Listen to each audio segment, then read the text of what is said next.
আজকে না সকালে কাজ করতে করতে একটা মস্ত বড় অঘটন ঘটিয়ে এভরিওয়ান, আমার নতুন একটা ভিডিওতে সবাইকে অনেকখানি ভালোবাসা।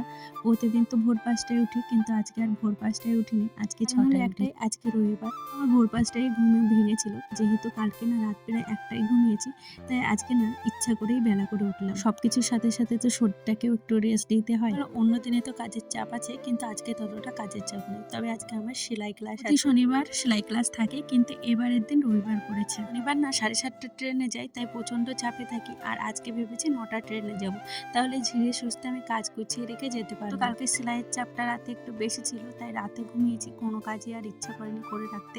খেয়ে দিয়ে কিন্তু সব ফেলে রেখেছিলাম সকালের জন্য। তো সব কাজ করি, তার পাশাপাশি মাসে কিছু টাকা ইনকাম করি, যেটা দিয়ে আমার ছোট ছোট ইচ্ছাগুলো পূর্ণ হয়। মনে হয় আমার বর তো আমাকে চাইলেই সব দেবে, কিন্তু কারো কাছ থেকে নেওয়ার থেকে নিজের গায়ে রক্তে জল করে টাকা আমার কাছে অনেকটা, সেটা ভাঙতে গেলে না দুবার ভাবি।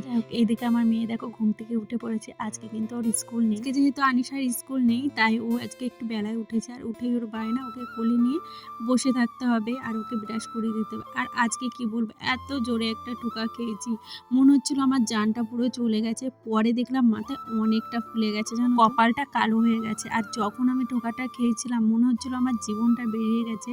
অনেকক্ষণ দাঁড়িয়ে দাঁড়িয়ে ডলেছি, জানো তো, ক্যামেরাটা অন ছিল, বন্ধ করতেও ভুলে গেছি। আর এদিকে দেখো, আজকে একটু বেলায় যাবো বলে আমার বরমশাই আমাকে রান্না করে দিয়েছে, মানে আমি যাতে খেয়ে যেতে পারি। কেয়ারিংগুলো আমার ভীষণ ভালো লাগে। মানে কি বলবো, একটা মেয়ে যেরকম পারফেক্ট হাজবেন্ড চায়, আমার মনে হয় আমার হাজবেন্ড একদম সেরকমই। আর এদিকে দেখো, আমার বরমশাই রান্না করেছিল ডিমের তরকারি, সেটাই খেয়ে দিয়ে বেরিয়ে পড়লাম।